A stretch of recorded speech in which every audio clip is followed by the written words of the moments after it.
आज कुंडा की धरा पर पधारे हुए पराशर जी महाराज, जिनकी कथा सुनने के लिए हम सभी लोग लालायित रहते हैं। आपकी वाणी में इतना ओज है, इतनी विविधता है कि जहां एक और विद्वज्जन वो आनंदित होते हैं, संतुष्ट होते हैं, वहीं हम जैसे कम पढ़े लिखे लोगों के भी समझ में आ जाती है, जनसामान्य की समझ में आ जाती है। किन्हीं भी भागवताचार्य के लिए ये एक बहुत बड़ी चुनौती होती है कि व्यासपीठ के सामने जो लोग बैठे हैं उनको आप जो औषधि दे रहे हैं, जो पत्र दे रहे हैं, वो हम सब लोगों की समझ में आए।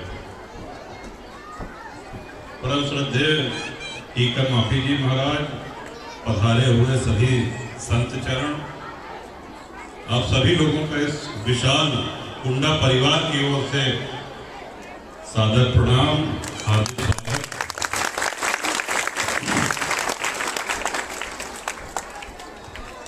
महाराज जी आए हैं, आपको औषधि बताएंगे।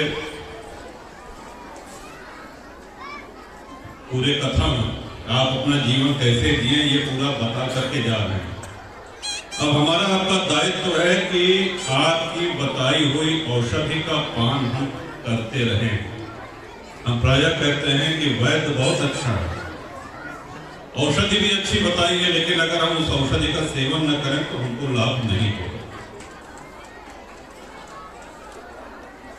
आज आवश्यकता है, आपने महाराज जी के श्रीमुख से कथा के अंतिम चरण में जो संकेत सुना वो हम सब लोगों के लिए बहुत ही प्रासंगिक है।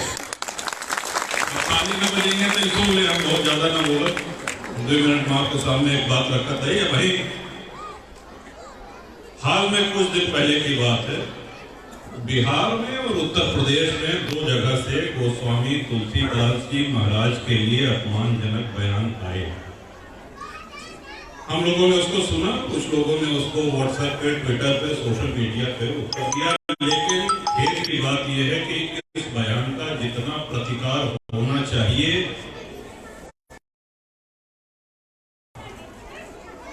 तो कलयुग है। जब द्वापर रहा तो भगवान श्री कृष्ण से लड़ाई के बड़े गधा बन के, अजगर बन के, बकरा बन के, कहा किस रूप में राक्षस आए, सबका मर्दन किया।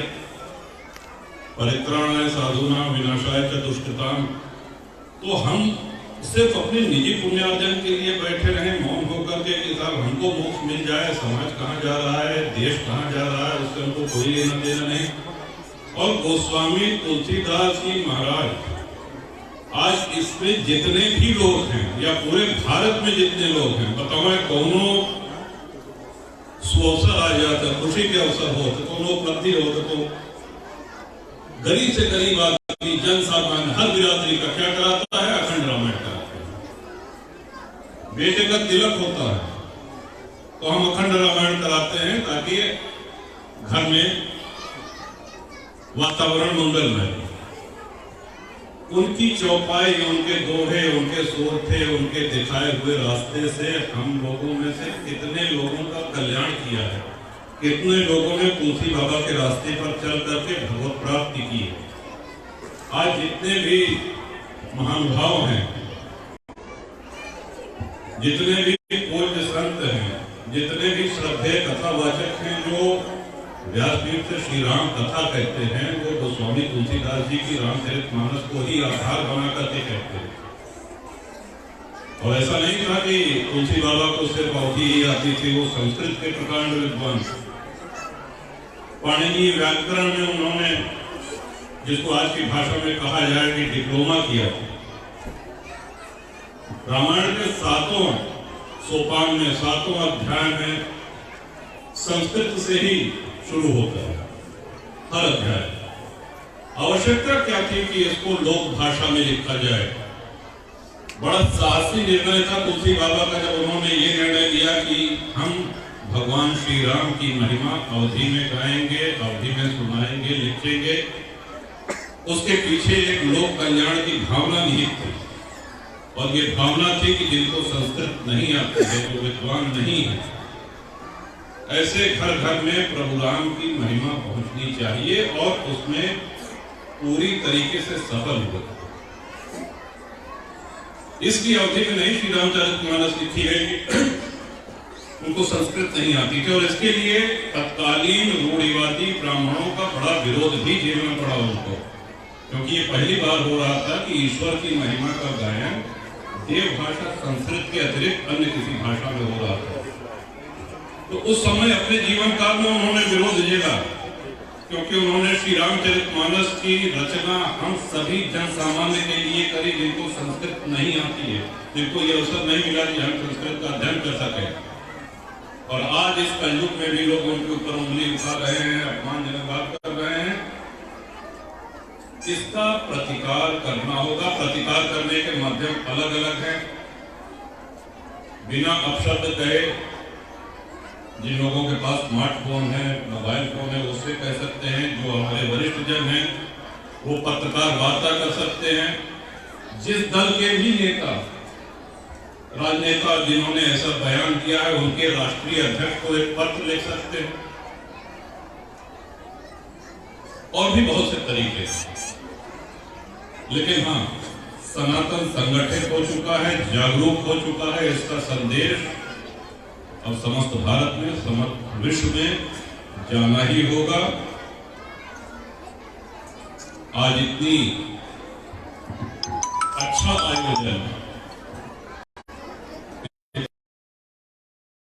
से भगवान की कथा का आनंद ले सके, रस ले सके। परिवार आदरणीय दिनेश सिंह जी, आदरणीय कमलेश जी, बबलू, उनके समस्त परिवार के लिए हम सभी लोगों की तरफ से ढेर सारी शुभकामना। और पराशर जी महाराज को तो हम पता करत रहे कि कब कहाँ कथा है, वहीं 10-15 दिन पहले कोई पूछत रहे कि कब होता है। महाराज जी तो बड़ा सही, बड़ा सुखद संयोग है महाराज, और हमारा सौभाग्य रहा तो इसी खबर में एक बार पुनः आपके दर्शन करने आएंगे। समस्त मेरे परिवार की ओर से जो न कहेगा ध्यान रखिए। भगवानों देखा थे ना, जैसे महाराज जी कहे कि भाई एक तो बात सुंदरता देखते हैं, वो अंतर्यामी है, वो अंतर से देखते हैं। तो हमसे भगवान राम का नाम लेके, भगवान श्री कृष्ण का नाम लेकर के लाभान्वित होना चाहते हैं।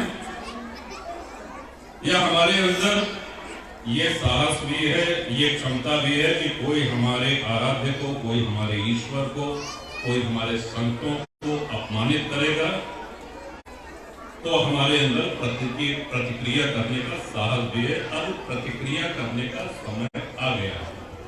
प्रतिक्रिया का प्रकार क्या हो, ये भी नहीं है, इससे अवश्य चिंतन करें, ताकि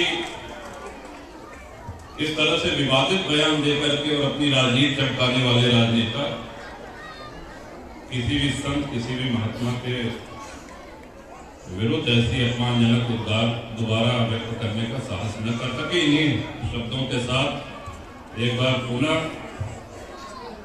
आप सभी को महाराज जी की श्रीमद् भागवत कथा मंगलमय हो, आपका जीवन सफल हो, आनंद मंगल से हो। प्रभु श्री राम से यही कामना है, यही प्रार्थना है। बहुत बहुत धन्यवाद।